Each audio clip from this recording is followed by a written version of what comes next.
এতগুলা সরকার এসেছে, জাতীয় সংসদে কোরআনের একটি আইনও চালু করে নাই। আমি চ্যালেঞ্জ দিলাম, জামাতে ইসলামের কোন নেতা বলেছে আমার কাছে যে জান্নাতের টিকিট আছে বিক্রি করছি? অতএব আসুন বাংলাদেশে মানুষের আইনের কবর রচনা করে কোরআনের আইন প্রতিষ্ঠা করি রব্বুল আলামিন। সংসদ লবিতে ঢোকার সময় আল্লাহর প্রতি পূর্ণ আস্থা এবং ঈমান, এটা দেখার পরে মনে হয় যে আল্লাহর প্রতি যদি ঈমান থাকে তাহলে তো আমাদের আইনের উৎস আল কোরআন। কোরআনের বিধান বাংলাদেশে চালু হওয়া উচিত ছিল। মাননীয় স্পিকার, 90% মানুষ যারা কোরআনে বিশ্বাস করে, এই কোরআনে যে বিধানগুলো আছে 6666টি আয়াতের মধ্যে নট লেস দ্যান 1000 আয়াত belong to the positive order and not less than 1000 আয়াত belong to the negative order। 1000 আয়াত আছে যেগুলো হাবোধক আইন, 1000 আয়াত আছে যেগুলো নাবোধক নিষেধ। কোরআনের এই 1000 পজিটিভ এবং 1000 নেগেটিভ আয়াতগুলা বাংলাদেশে কায়েম করতে হবে, এটা আমাদের দাবি। মাননীয় স্পিকার, মাননীয় প্রধানমন্ত্রী আছেন, তার দৃষ্টি আকর্ষণ করে সকলকেই বলতে চায়, আল্লাযীনা ইম্মাক্কান্নাহুম ফিল আরদি আকামুস সালাত ওয়া আতাউয যাকাত ওয়া আমারু বিল মারুফ ওয়া নাহাউ আনিল মুনকার। যারা রাষ্ট্র ক্ষমতা পাবে তারা দেশে নামাজ চালু করে মানুষের চরিত্র ভালো করে দেবে এবং যাকাত চালু করে মানুষের ক্ষুধা দারিদ্র বেকারত্ব দেশ থেকে তারা বিতাড়িত করবে।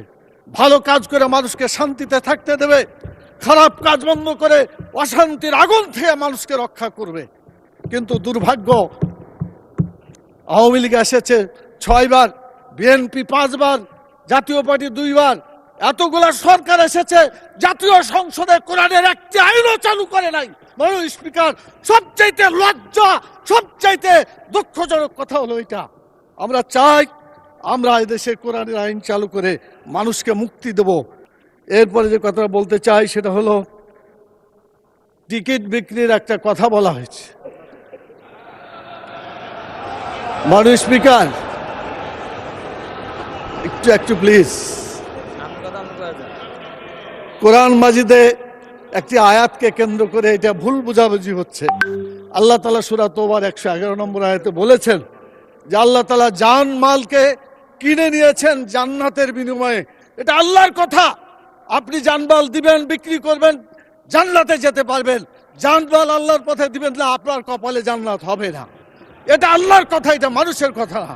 আমি চ্যালেঞ্জ দিলাম, জামাতে ইসলামের কোন নেতা বলেছে আমার কাছে যে জান্নাতের টিকিট আছে বিক্রি করছি? মাননীয় প্রধানমন্ত্রীকে জবাব দিতে হবে কেন তিনি এটা বলছেন। আমাদের ফখরুল ইসলাম সাহেব বলেছিলেন আমরা শরীয়তের আইন বিশ্বাস করি না, পরে অবশ্য আত্মসমর্পণ করে নির্বাচনের আগে বলেছেন শরীয়তের বিরুদ্ধে আমরা কোনো আইন আমরা পাশ করব না। তো ধন্যবাদ ওনাকে, অন্তত তওবা করে ফিরে এসেছেন। আমরা আল্লাহর আইন চাই, আপনারা আল্লাহর আইনের বিরোধিতা করবেন না বলেছেন। অতএব আসুন বাংলাদেশে মানুষের আইনের কবর রচনা করে কোরআনের আইন প্রতিষ্ঠা করি রব্বুল আলামিন। আল্লাহ তাআলা আমাদেরকে সে তৌফিক দান করুন।